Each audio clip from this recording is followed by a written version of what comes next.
Buenas noches. Desde Santo Domingo, República Dominicana, Víctor Gómez Casanova se complace en presentar el programa Víctor en Vivo. Otro nivel de información. Víctor en Vivo. Y con ustedes, Víctor Gómez Casanova.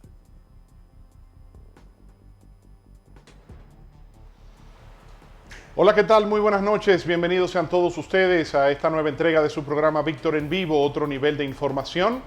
Esta noche tendremos la oportunidad de conversar en una interesante entrevista con el licenciado Carlos Amarante Baret, miembro del Comité Político del Partido de la Liberación Dominicana y precandidato a la presidencia por esa organización política, además de exministro de Educación, exministro de Interior, exdirector de Migración. Hay muchas cosas. Usted no aceptó la dirección.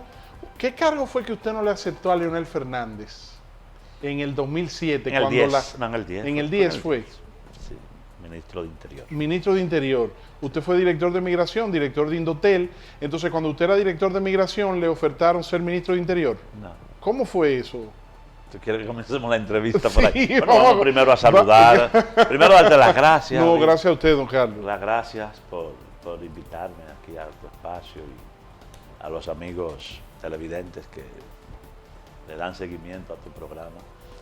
Muy contento de Gracias a usted por reencontrarme venir. contigo porque es bueno que tú La líder política hayas no tenía- retomado la Sí. televisión, sí, porque tú eres de la televisión. Gracias, don Carlos, gracias. Sí, sí. Bueno, te decías, bueno, ¿quiere comenzar por ahí? Sí. Lo que sucede es que, tú sabes que en el año 2007 tuvimos una La competencia interna. competencia bastante fuerte,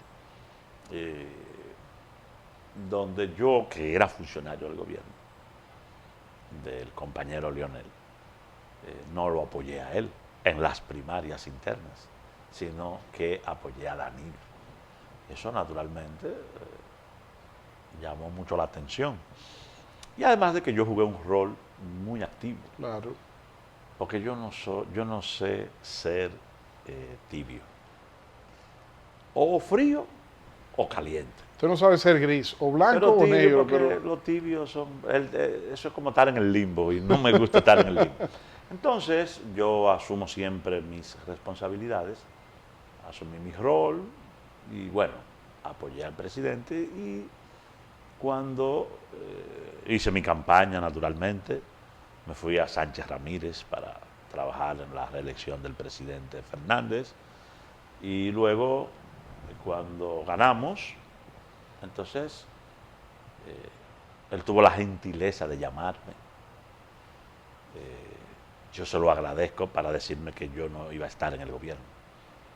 Él no tenía que llamarme para eso, pero me llamó y me dio unas explicaciones y yo le agradezco infinitamente. Él siempre ha tenido un trato muy respetuoso conmigo y yo también tengo un trato respetuoso y de admiración con él. Ahora, políticamente, yo soy un hombre que voy tomando decisiones en mi vida. Y, bueno, yo quedé fuera del gobierno, pero en el año 2010, entonces él me llamó al Palacio y me dijo que quería que yo volviera al gobierno, que fuera al Ministerio de Interior, porque el ministro de ese entonces iba a salir a Pilar. era el licenciado Franklin Almeida. El doctor, correcto.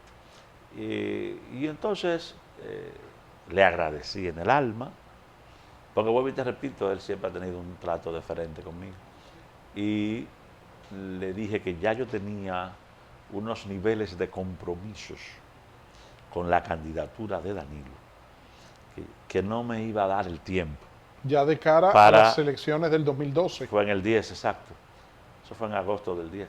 Yo no iba a tener tiempo para dedicárselo al ministerio y a la campaña de Danilo. Y que además no se iba a ver muy bien que yo, siendo ministro de Interior, anduviera trabajando intensamente por Danilo. Entonces, él respetó ese criterio, muy bien. Y entonces esa es la historia de por qué no fui ministro entonces. En vez de ser ministro en el 13, pude haberlo sido en el 10. Esa es la Don historia. Carlos Amarante Baret, ¿En qué año ingresa? Lo que llama, tú me lo preguntas porque llama la atención, Víctor, porque son poca la gente que le ofrecen un ministerio que dicen que no. Claro, claro que sí, claro que sí. ¿En qué año entra Carlos Amarante Barreta al PLD? ¿Y cómo? Un adolescente, en el 74. El PLD se funda en el 73. Entre 2 años antes de yo nacer. No es poniéndolo viejo, no, es nada más. Bueno, pero yo voy a cumplir 59 un día de hoy. Es un muchacho todavía que no llego a 60. Y se conserva bien. Y entonces, el PLD se funda en el 73. Ellos tenían un grupo estudiantil en el PRD, que era el FUS, que en los liceos y en las escuelas era el FREN, Frente Estudiantil Nacional. Frente Universitario Socialdemócrata. Ese era en la universidad, pero tenían el FREN en la escuela, Frente Revolucionario Estudiantil Nacional, una cosa así, que era del PRD. Al dividirse, entonces se formó un nuevo grupo estudiantil, Fuerza Estudiantil de Liberación, FEL. Y en Moca, ese grupo también se formó. Y una persona que yo quiero mucho, quise mucho, como un hermano, iba de tiempo, Javier González. Claro. Yo estaba en octavo, Javier en el 74. Mayor que usted, don Javier, ¿no? Sí, Javier me llevaba 4 años. Ok. Entonces... Él lo recluta. Sí, pero mira cómo. Javier, yo estaba en octavo. En octavo se daba Historia Universal. Y yo tenía que preparar un trabajo sobre el feudalismo. Tenía usted 14 años. Ajá. Entonces, hablando con Javier, Javier me dice, ¿tú quieres un trabajo sobre el feudalismo? Ven, que te voy a apretar unos folletos que tú verás que bien va a quedar. Entonces me presta Acerca del feudalismo, que es un folleto, el folleto número 3 de estudios sociales, que teníamos que hacer obligatoriamente en los círculos de estudios. Y me presta 3 conferencias acerca del feudalismo, que fueron 3 conferencias que don Juan preparó en el Ateneo, aquí en la capital, a solicitud de la Asociación Sirio-Libanesa, si mal no recuerdo.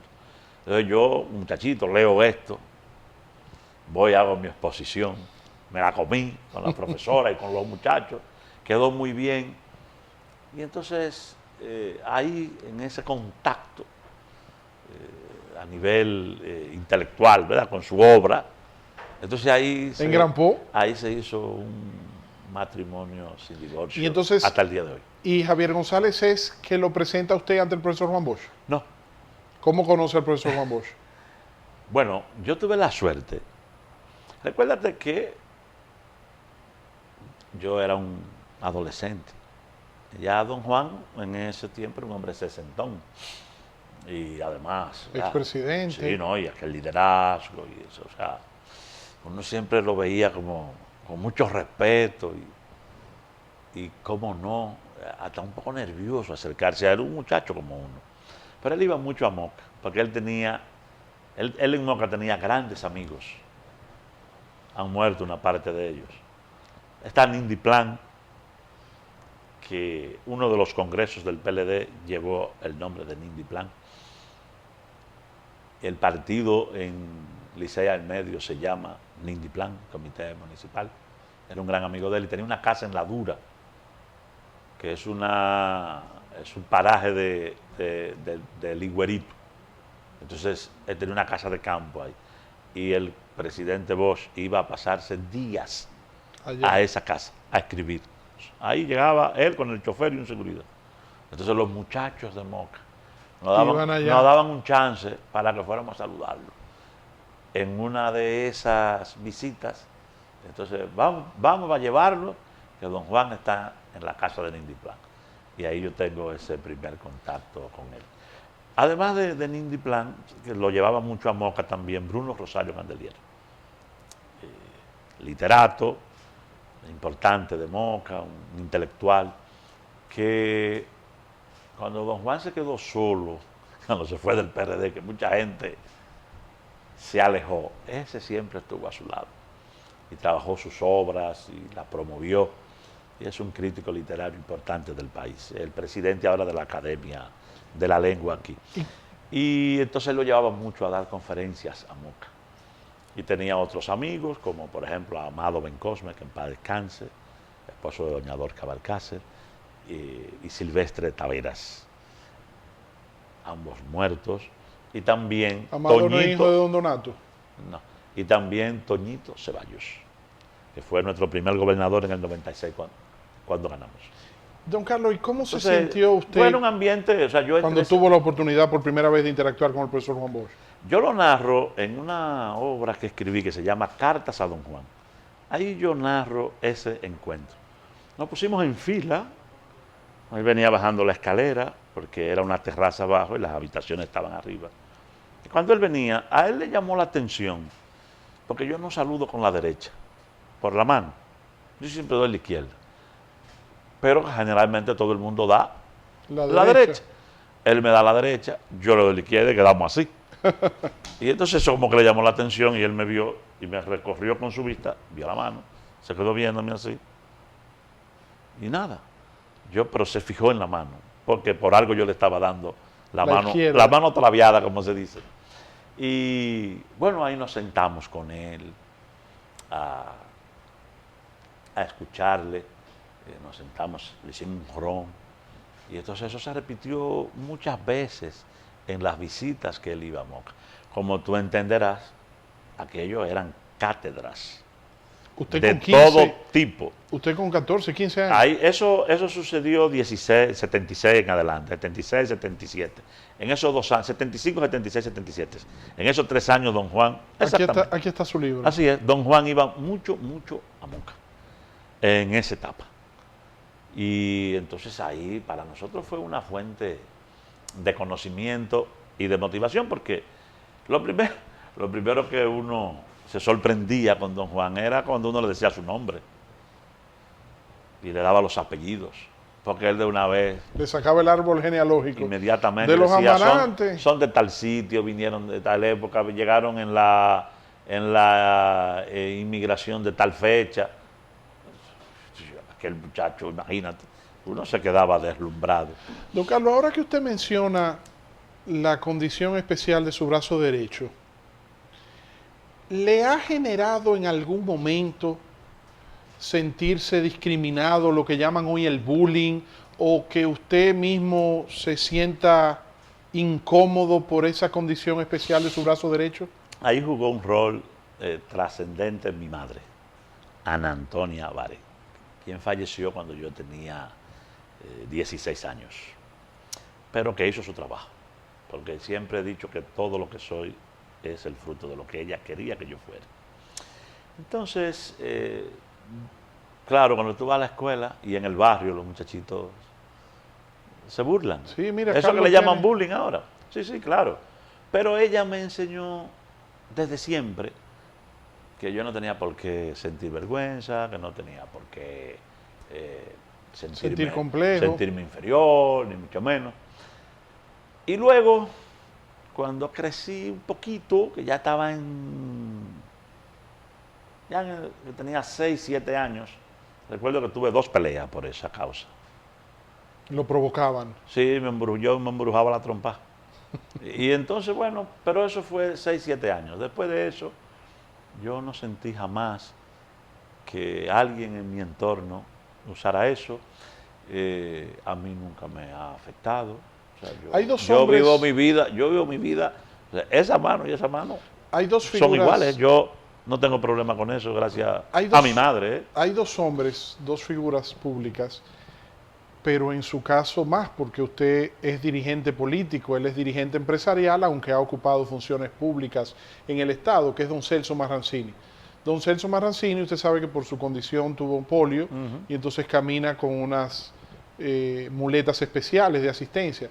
Y usted, sin embargo, siempre es reconocido y admirado que nunca eso ha sido una limitante para el desarrollo de sus respectivas carreras. No, para mí no ha sido una limitante, pero tampoco es una excusa. O sea, yo nunca he usado eso como excusa para nada. ¿Y nunca ha pensado, por ejemplo, o pensó en utilizar una prótesis por estética? No sé si usted... Hay una serie muy famosa ahora, Game of Thrones, Juego de Tronos, donde uno de los personajes principales Pero en su caso no fue como el suyo, que fue de nacimiento, sino él le cortaron una mano en la guerra, en una batalla, y entonces después se puso una prótesis. Mira, yo tengo, mamá tenía un primo hermano, tiene un primo hermano que vive en Moca, Darío Valles, es una persona a quien yo quiero mucho. Familia de Moro, de Moro Valle. Bueno, pues que son de allá de Moca también, los Ovalles. Bueno, pero él es de unos Ovalles de San Víctor. Y su madre. Y entonces yo conozco las ramas de los Baré, porque por ahí es que somos primos. Y tendría que ser finales de los 70, yo estaba en el liceo. Entonces él se me acercó un día y me dijo, ya él había asumido el culto cristiano, evangélico, y en esos tratos había conocido a unos mexicanos, y entonces él le había hablado de que tenía un primo, y él dijo, no, pero no hay problema, nosotros nos lo llevamos para México y le ponemos una prótesis, y él me lo dijo. Me dijo, mira, y yo, no, pero yo no tengo problema con eso, yo no voy para ningún sitio, yo no me siento absolutamente reducido en nada, ni limitado en nada. Le felicito, don Carlos, eso dice mucho. Primero, por permitirnos hablar así con esa transparencia, y segundo, por usted exponerse así tan abiertamente. Y nunca ha sentido complejo. Yo sé que hay gente que ya después de mayores la esconden y cosas. Yo, cuando no estoy en actividades así oficiales, que conlleven un tipo de vestimenta como esta que tenemos, a mí no me gusta andar en suertecito, no tengo problema, claro. Me siento muy cómodo. Don Carlos, su paso por el Ministerio de Educación, usted fue el primer ministro de Educación que manejó el 4% del Producto Interno Bruto, porque se estableció en el presupuesto del año 2013, después del presidente Danilo Medina asumir en agosto del 12. Entonces usted fue designado en ese año. En julio. Exacto. A doña Josefina le tocaron los primeros meses del 13. Los primeros 6 meses. Exacto. A mí me tocaron los otros, mitad y mitad más, el primer año. Sí. Pero usted fue el primer ministro designado después de la aprobación de la ley, sí, claro, donde el 4% es el presupuesto de la ejecución de introducirse, porque la ley existe desde el 97, pero correcto, nunca es después que el presidente Medina firme el pacto. Así es. Ok, entonces hay un debate que se ha mantenido durante todos estos años de si realmente el país ha visto en la calidad de la educación una mejoría sustancial en base a ese presupuesto, porque críticos del sistema señalan que ese presupuesto se ha dedicado a la infraestructura, a construir las escuelas y a hacer más aulas y el tema de la tanda extendida, pero que en la calidad educativa, en cuanto a la formación de los alumnos, todavía presentamos debilidades. Bien. A mí me tocó conceptualizar todo este proceso como una revolución. Sí, la revolución educativa. Con la llegada nuestra, nosotros decimos, bueno, acá, pero todo esto es una revolución. Entonces de ahí surge el concepto de todo aquello que estaba haciendo el presidente, todas aquellas transformaciones, de conceptualizarla como la revolución educativa. Lo que sucede es que todo es un proceso, Víctor. Tú y yo estamos aquí sentados, pero primero fuimos un óvulo y un esperma, y después un feto, y después un bebé, hasta llegar a ser hombre. Así es todo en la vida, un proceso. Los cálculos internacionales para lograr un cambio radical en la calidad educativa son 20 años. Claro, 20 años ejecutando un plan. Manteniendo la ejecución. Ejecutando un plan. Y eso fue lo que nosotros comenzamos a hacer. Lo que sucede es que la infraestructura escolar dominicana estaba hasta cierto punto abandonada. Ya resultaba pequeña para la cantidad de estudiantes, aún en 2 tandas. Y el nuevo concepto del presidente Medina, tan extendida, hacía necesario que se multiplicara la infraestructura. Y por eso entonces hubo que hacer, y todavía faltan por hacer, esta gran cantidad de aulas. Pero al mismo tiempo, no solamente se hizo una inversión en la infraestructura, es que también se hizo una inversión en el recurso humano, mejorando y dignificando la vida del maestro. Sí, usted Que- puso el aumento salarial. Cuatro- Usted negoció con la ADP. 4 aumentos salariales, mejoras en el seguro médico. Recuerda que elevamos las pensiones. Aquí los maestros ganaban, la mayoría de los maestros pensionados, antes de llegar al tema de que se creara el INAVIMA, eran de 5,000 pesos y lo llevamos a 15,000. Y claro, nos centramos en mi gestión en un aspecto que yo consideré muy trascendente y que lo trabajé con mucho ahínco. En el Consejo Nacional de Educación aprobamos los perfiles del docente dominicano. Es decir, ¿qué tipo de docente es que queremos? Eso se hizo en nuestra gestión y se aprobó mediante una resolución del Consejo Nacional de Educación. Esos perfiles docentes le sirvieron de base a doña Ligia Amada en el Ministerio de Educación Superior para dictar en el año 2015 la nueva normativa que rige la formación docente en las universidades. Porque yo estoy convencido, Víctor, mira, el pensamiento occidental, que es el que nosotros, es la base de nuestra formación cultural, tiene una gran influencia de los griegos. La lógica del pensamiento nuestro es la lógica de los griegos. Siempre me dice un amigo mío, no te preocupes que los griegos pensan por nosotros. Los griegos crearon todo el sistema filosófico y toda la lógica del pensamiento sobre la cual se levantó la cultura occidental. ¿Y tú sabes dónde ellos impartían clases? Debajo de los árboles. El maestro es clave. Ahora bien, en el siglo XXI tú también tienes que dignificar la vida del estudiante, de las familias y del maestro. Y por eso las escuelas son bonitas, son agradables, para que se sientan en un entorno confortable y el proceso educativo pueda ser más eficiente. Pero yo siempre he tenido claro que la clave pasa por la formación y la capacitación del magisterio. Por eso, nosotros comenzamos a trabajar en todo el tema que tiene que ver con la capacitación y la formación docente en el país. Mejoramos los aportes al INAFOCAN y comenzamos también a ponernos más estrictos. Yo me puse más exigente porque aquí siempre se ha estado buscando quién es el culpable de que cuando vienen las pruebas regionales, las pruebas internacionales, ¿quién es el culpable de que nos mantengamos estancados en lectoescritura y matemáticas? ¿Quién es en ciencia? ¿Quién es el culpable? Y entonces lo más fácil es decir, bueno, los culpables son los maestros, lo más fácil es decir, no, los culpables son la familia, o bueno, el culpable es el gobierno. Cada quien tirándose la pelota para no asumir la responsabilidad. Cada cual busca un culpable favorito.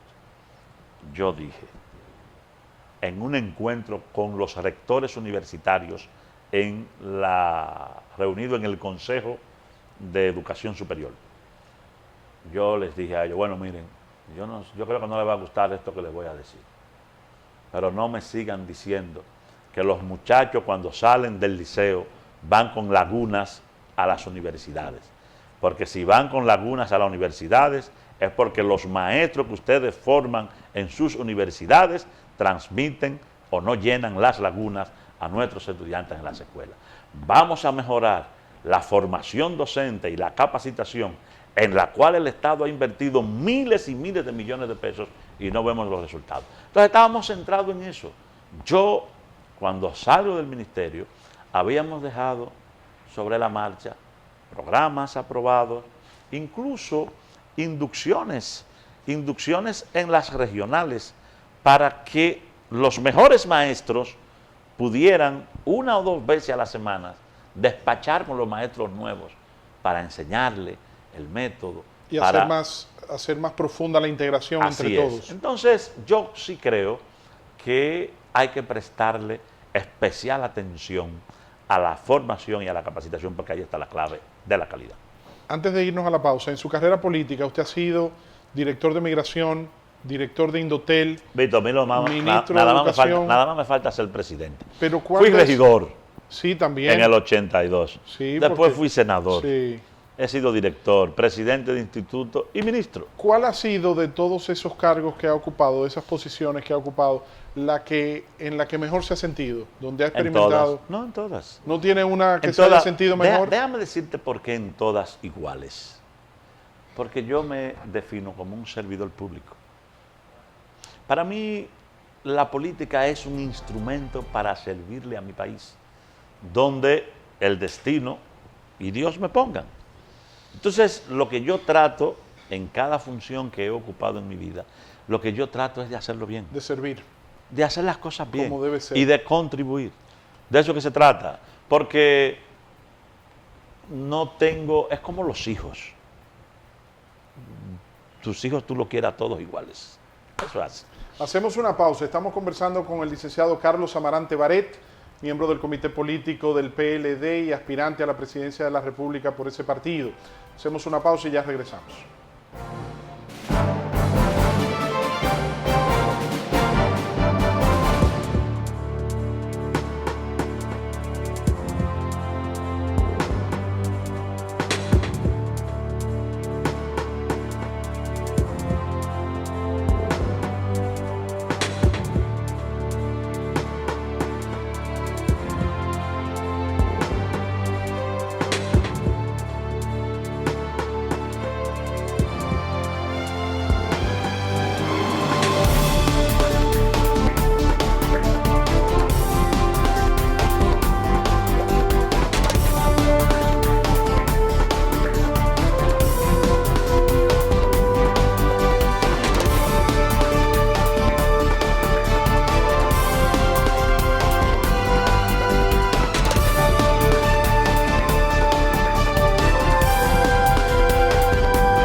Continuamos en esta interesante entrevista con el licenciado Carlos Amarante Baret, precandidato a la presidencia de la República por el Partido de la Liberación Dominicana y miembro del comité político de ese partido.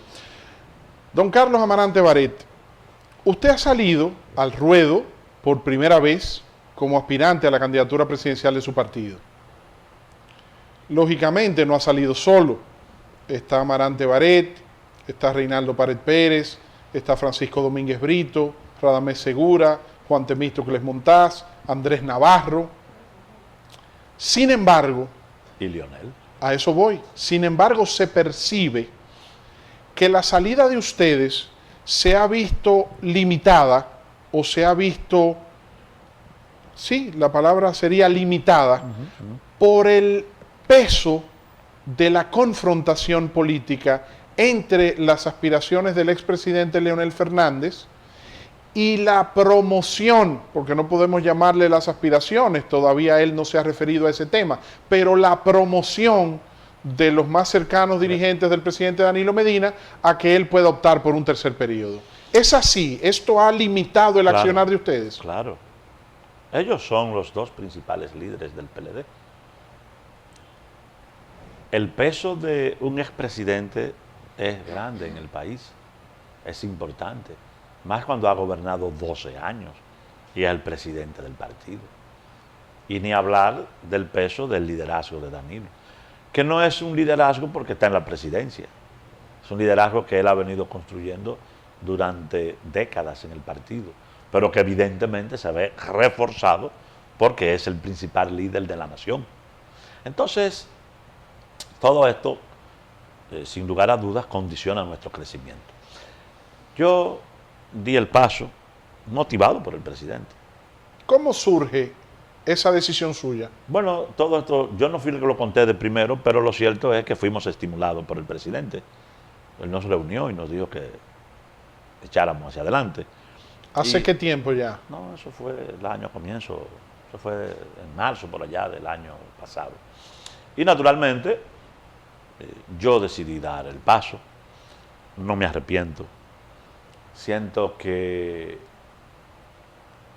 he podido articular un discurso diferente y novedoso, basado en propuestas, basado en un concepto que tiene que ver con la transformación de la República Dominicana en su matriz productiva para que nos convirtamos en una potencia exportadora en el Caribe y demos el salto definitivo de una nación de medianos ingresos, una nación que se dice que está en proceso de desarrollo, a una nación desarrollada, con todo lo que eso implica en términos del bienestar social para todos los habitantes de este país. Entonces, nosotros arrancamos, y yo lo hice y lo sigo haciendo desde una perspectiva, desde la perspectiva de que pertenezco al equipo político y a la corriente del presidente Danilo, y evidentemente me he movilizado con mucha naturalidad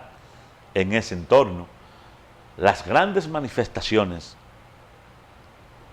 que se han hecho en este año, desde mayo hasta mayo de este año, incluyendo a todos los precandidatos, sacando a Lionel. Sí, su lanzamiento, hemos sido recuerdo nosotros, después la actividad nosotros. En la arena. Estuvimos en la arena, estuvimos en el Palacio de los Deportes. Hemos llenado las principales canchas de aquí, del Gran Santo Domingo. Estuvimos en todos los techados, en el Mauricio Báez, en el Club Calero, en el de Los Alcarrizos, en el de Santo Domingo Norte, en Sabana Perdida, en el GUG en Santiago, en el de Puerto Plata, en el Bragañita García de Moca. Creo que tenemos imágenes por ahí que muestran el entusiasmo que levantó nuestra candidatura, que genera nuestra candidatura dentro del partido y dentro de sectores que no son del partido. Ahora bien, ¿qué pasó, Víctor? Bueno, resulta que el compañero Leonel Fernández decidió que él quiere volver a ser presidente. Y lo hizo marcando una táctica para lograr su estrategia de ser presidente, con unos pasos tácticos que yo he dicho que esos pasos tácticos se tragaron la estrategia. Un enfrentamiento virulento de su corriente contra el presidente Danilo Medina. Ataques de todo tipo, que ahora están en su máxima expresión, bajo el argumento de proteger la Constitución. Y yo siempre he dicho que eso es un truco de cámara del compañero Leonel. Si nosotros tenemos cierta tensión y ciertas fricciones internas, que no las niego, porque la gente la está palpando, todo eso se debe a un pecado original que se cometió. El pecado original que cometió el compañero Leonel en el año 2010. Porque en el año 2010, ¿qué era lo que existía en la República Dominicana? La Constitución con la que el compañero Leonel ganó, y el partido en el año 2004, la que hizo Hipólito, no nos gustó la forma como él lo hizo, no lo consensuó con nadie, pero muy bien, ya estaba ahí. Y él no se pudo reelegir, ganamos nosotros con el compañero Leonel, y el compañero Leonel agotó, después de haber tenido 4, agotó 8 años consecutivos, que era lo que mandaba esa Constitución, y nunca jamás. Pero aquí hay un problema que no lo hemos resuelto los políticos, en ningún partido, ni en el PLD se ha resuelto. ¿Cuál es? El tema de la sucesión, del relevo de liderazgo. Aquí nadie se va para su casa, Víctor. En la República Dominicana, no. Aquí morimos con la bota puesta, los políticos. Pero no solamente son los políticos. Si te pones a ver, en el mundo social, en el mundo económico, la cultura, es complicado el tema. Entonces, el argumento, pero que está muy joven para irse para su casa. O sea, llegan a creerse los políticos que son imprescindibles. Y el tema de la fábrica de Y presidentes. no hay, oye bien, no hay hombres imprescindibles. Y el tema de la fábrica de presidentes. Bien, ahí te voy. Entonces, el compañero Lionel modificó la Constitución en el 10 para habilitarse y volver a ser presidente, porque 12 años no eran suficientes. Él quiere 4 y después 4 para completar 20. Y entonces es como si en el PLD no hubiera nadie más, hembra o varón, con capacidad para optar por la presidencia de la República. Y no es verdad. En el año 2007 y en el año 2011 se repetía que aquí solamente había una sola persona con capacidad para ser presidente en el PLD, que era el compañero Lionel. Demostramos que eso no era verdad, porque trabajamos, ayudamos, y naturalmente el liderazgo de Danilo, y él fue presidente de la República. ¡Oh! ¡Qué sorpresa! Danilo es uno de los mejores presidentes que ha tenido este país en toda su historia. Pero decían que nada más había uno. No. Y no hay otros que puedan hacerlo y llevar a este país a un estadio superior de donde lo entregue Danilo. Claro que los hay en el PLD. El tema es que no nos hemos sentado a discutir eso. Y por eso yo digo que los compañeros que siguen a Lionel y el mismo compañero Leonel Fernández no se debe poner bravito si por él querer volver, entonces hay un grupo de compañeros que motivan a Danilo para que él quiera seguir. ¿Usted cree que si Leonel Fernández no estuviera aspirando a volver a ser presidente por un cuarto periodo, no existiera una promoción para reelegir al presidente? Estoy convencido. Danilo no ve mal la renovación, que es el discurso que nosotros hemos estado levantando en el partido. Renovación y cambio desde dentro del PLD.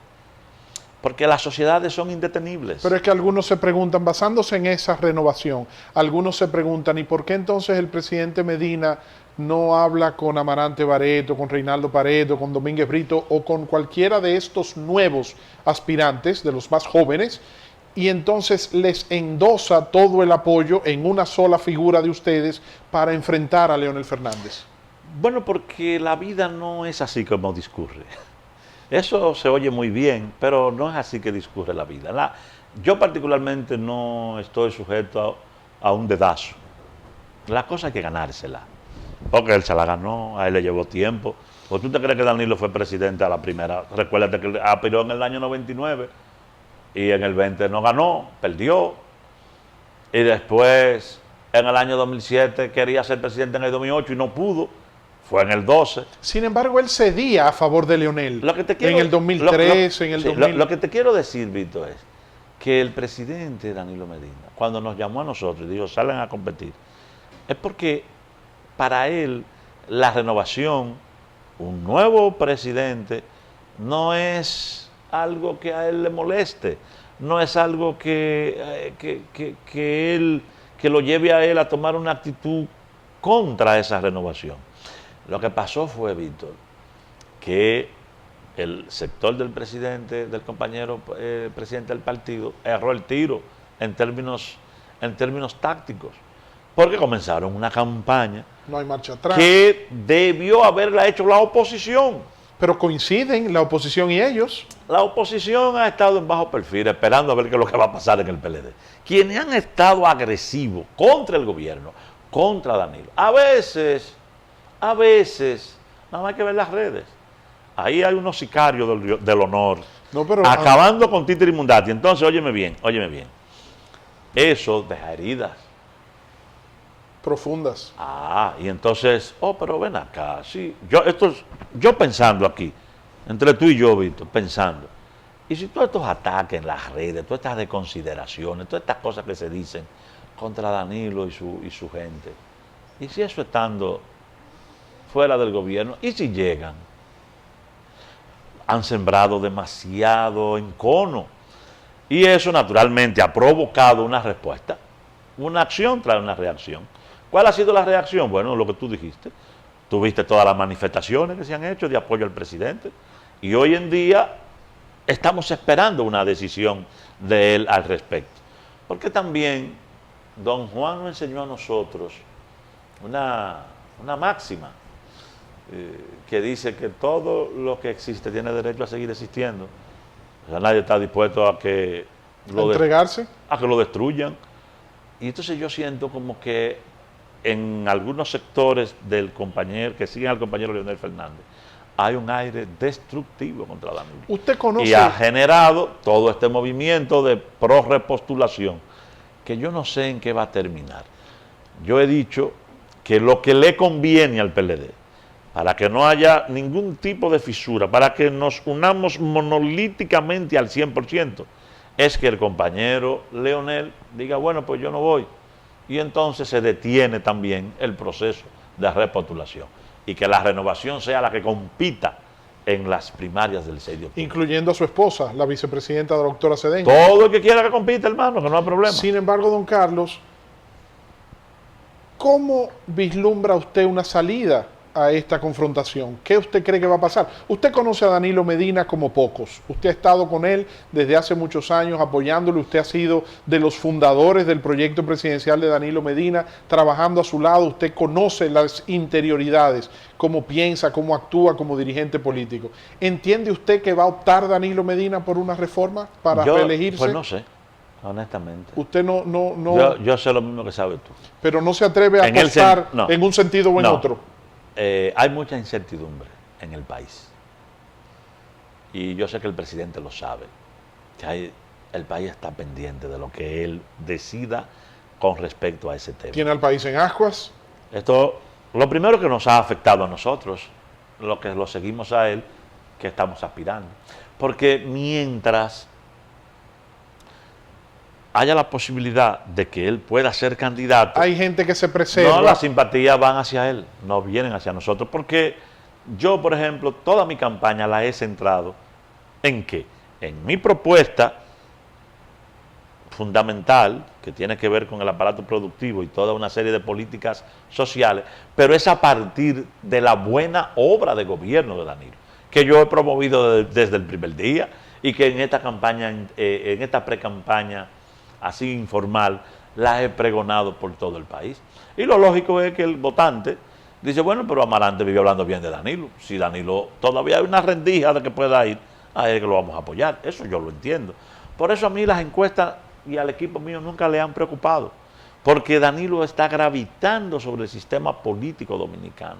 Y mientras él no decida qué va a hacer al respecto, la incertidumbre seguirá reinando. Claro, el tiempo se está acabando. El 26 de julio es el límite para inscribirse. Nosotros, no. El límite para inscribir los precandidatos presidenciales es el 22 de agosto.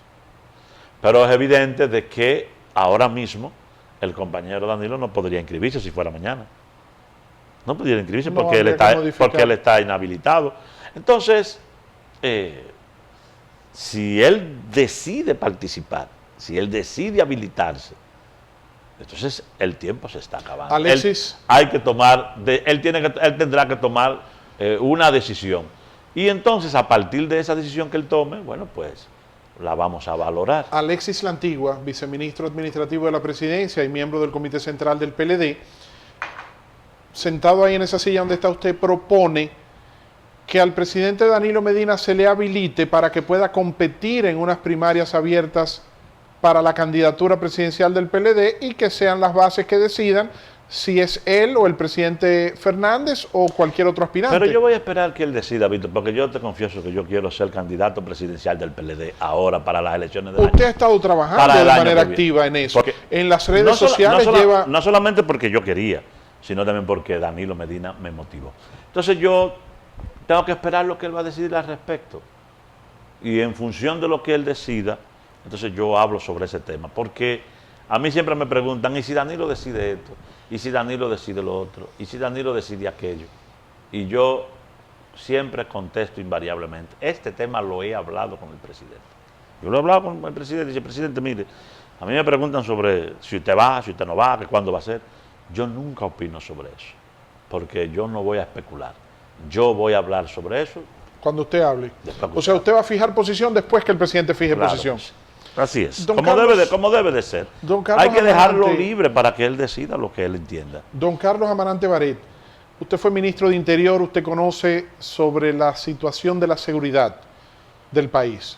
Y usted ha visto ahora esta campaña en cuestionamiento a la seguridad nacional proveniente de medios internacionales a raíz de la situación del disparo a David Ortiz, pero también con turistas que se han quejado de situaciones, y hay una campaña. ¿Entiende usted que parte de estas contradicciones políticas, tanto a lo interno del PLD como en sectores de la oposición, han aprovechado este tema para pretender afectar la imagen del presidente Medina? Bueno, yo no tengo evidencias, no tengo evidencias. Lo que sí es cierto, es, Víctor, que hay una campaña internacional contra el turismo de la República Dominicana. Eso es evidente, porque el lugar donde menos turistas mueren proporcionalmente en América es en República Dominicana. Mueren más en México, mueren más en Puerto Rico, mueren más en Argentina, mueren más en Brasil. Aquí es que mueren menos. Incluso, según las estadísticas que ha dado el ministro de Turismo, ahora han muerto en lo que va de estos primeros 6 meses del año, han muerto menos que en los primeros 6 meses del año pasado. Y además también él ha explicado la causa de estas muertes. La gente se muere en cualquier sitio, Víctor. ¿Y cuánta gente no salen a pasear y se mueren? ¿Para morirse nada más que está vivo? Bueno, y nosotros los humanos andamos con nuestros achaques encima, no lo dejamos. Cuando nos vamos de vacaciones no lo dejamos en la gaveta de la casa. Vamos con nuestros achaques y con nuestras enfermedades. Y aquí están viniendo ahora. Vamos camino a los 7 millones de turistas que pernoctan en el país. Alguien se tiene que morir. Y hay dominicanos que se mueren en otro sitio también. Lo que sucede es que hay una campaña contra el turismo. Y es una campaña que evidentemente tiene que estar motivada por la competencia que nosotros tenemos. Y hay sectores dominicanos. Pero hay otro tema que sí, aquí con lo de David, bueno, pues se involucra, que es el tema de la seguridad. Porque esos turistas que han muerto no han muerto por un tema de inseguridad. Han muerto por un tema fundamentalmente de condiciones. Causas naturales. Condiciones de ellos.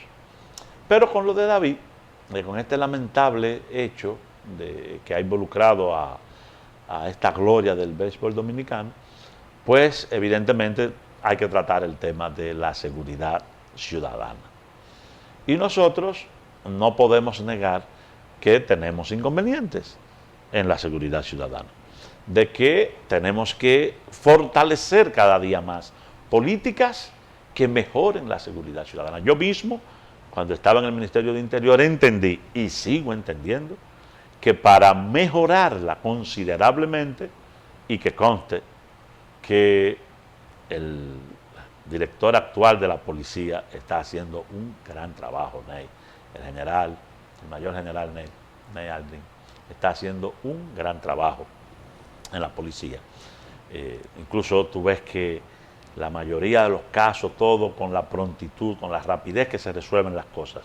Pero hay un tema que yo siento que tenemos algunas debilidades, que es con la prevención. Y la prevención tiene 2 aspectos. Hay un aspecto que tiene que ver con causas estructurales, pobreza, desigualdad, el tráfico de drogas en los barrios. Evidentemente que ese es un tema complicado, pero hay que trabajarlo. Y por el otro lado tú tienes la delincuencia, un grupo de delincuentes que ya no se regeneran. No importa dónde tú lo pongas, en la cárcel, aquí, allá, no se regeneran. Y entonces hay que trabajar fuerte la inteligencia con esos grupos para reducir su operatividad al mínimo. Yo creo que tenemos que mejorar cada día más la inteligencia de nuestros cuerpos policiales para que puedan ser más efectivos en el combate de la delincuencia. Pero al mismo tiempo, planteaba en el ministerio y comencé a trabajar en eso, en una alianza estratégica de la policía, el gobierno y los grupos comunitarios, para retomar el control del barrio. No las Fuerzas Armadas, que apoyen No, las Fuerzas Armadas, no, las labores de la policía, ¿no? No, eso es coyunturalmente. No, la Policía Nacional, los organismos del gobierno que trabajan en las políticas barriales Juntas de vecinos. y las estructuras comunitarias, juntas de vecinos, clubes de amas de casa, clubes deportivos y culturales, clubes de servicios, las iglesias que juegan un rol muy importante. Trabajar con ellos en un plan para tomar de nuevo el control del barrio. Que cuando los líderes comunitarios vayan al cuartel, al destacamento, el comandante que está ahí sentado sepa que llegó una autoridad civil, que hay que respetarla, porque no vamos a negar que algunos de nuestros policías a veces caen en las redes de la delincuencia. Y por eso tú ves que cada cierto tiempo el Consejo Superior Policial a esos malos policías los sanciona y los saca de la institución. Pero creo que hay que trabajar para retomar el control del barrio, porque el barrio a veces se siente inseguro, porque el tipo que tiene el punto de droga, ese tipo se convierte ahí en una especie de padrino, donde él resuelve el problema de la caja de muertos del fallecido, celebra cumpleaños, da pelota de asistencia. O sea, ha sustituido a instituciones del Estado, y cuando hablo del Estado hablo del ayuntamiento y también del gobierno. Y por eso es que hablo de retomar ese control. Nos queda un minuto. Y le ¿Ya tengo dos preguntas puntuales. ¿Quién ha sido mejor presidente de la República? ¿Danilo Medina o Leonel Fernández? Danilo es de los mejores presidentes que hemos tenido en la historia de este país. Si le toca a Carlos Amarante Barret escoger un candidato a la presidencia de la República por el PLD, que no pueda ser el mismo, sino entre Leonel Fernández y Danilo, ¿por cuál de los dos? Esa pregunta no tiene sentido que tú me la hagas, Víctor, porque ya yo te la contesté. Yo quiero ser candidato presidencial por el PLD. Pero si y con respeto. Pero si se mantiene esa polarización y tiene que tomar una decisión de uno de los dos. Con respecto, porque esa es la misma pregunta acerca de si que yo opino de la reelección, porque es lo mismo, Víctor, solo que tú me la estás haciendo de otra forma. Pero es muy inteligente. No, yo he dicho que voy a abordar ese tema una vez lo aborde el presidente. Ok, por último, si Leonel Fernández, él no ha respondido directamente, ni la carta que usted le mandó, ni las declaraciones que usted ha ofrecido, pero su equipo, sobre todo el doctor Franklin Almeida, a través de las redes sociales, la ha emprendido contra usted, y Roberto Rosario y Vinicio Castillo Semán, diciendo que por qué usted le pide a Leonel Fernández que retire sus aspiraciones cuando él no tiene imposibilidad constitucional, y no le pide lo mismo a Danilo Medina, que sí la tiene. Porque el pecado original de estos conflictos está en el año 2010. Y fue en el año 2010 que se modificó la Constitución para quitar el nunca jamás, para autofavorecerse el compañero Leonel. Entonces, ahora la solución no es pedirle, no es que yo le pida a Danilo, es que Leonel Fernández, que ya gobernó 12 años, se eche a un lado. Yo sé que va a cesar inmediatamente el movimiento pro repostulación e iremos a la renovación y veremos, y el país podrá ver, que hay hombres y mujeres que podemos servirle al país desde la primera magistratura de la nación.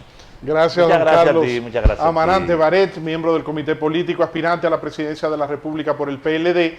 Muy interesante entrevista y le agradezco mucho por su tiempo y por todas sus experiencias que nos ha narrado y todos estos pensamientos compartidos con nosotros. Gracias a ti. Recuerden ustedes que Víctor en Vivo es también Víctor Online y que esta entrevista está disponible en nuestro canal de YouTube. Usted entra a YouTube, Víctor en Vivo, le da a descargar las entrevistas, los comentarios y todo el contenido de nuestro programa, así como también a través de nuestras redes sociales, @Víctor en Vivo, en Instagram y en Twitter, en Facebook, nuestro fanpage Víctor en Vivo y nuestra página de internet victorenvivo.com. A lo largo de esta entrevista, ustedes han ido viendo las imágenes de las diferentes actividades de campaña del licenciado Carlos Amarante Barret, así como su página de internet y sus cuentas en las redes sociales para mantenerse también dándole un mayor seguimiento a lo que ha sido su propuesta política y sus diferentes actividades proselitistas. Muy buenas noches, que Dios les bendiga y será hasta mañana en una nueva entrega de Víctor en Vivo, otro nivel de información.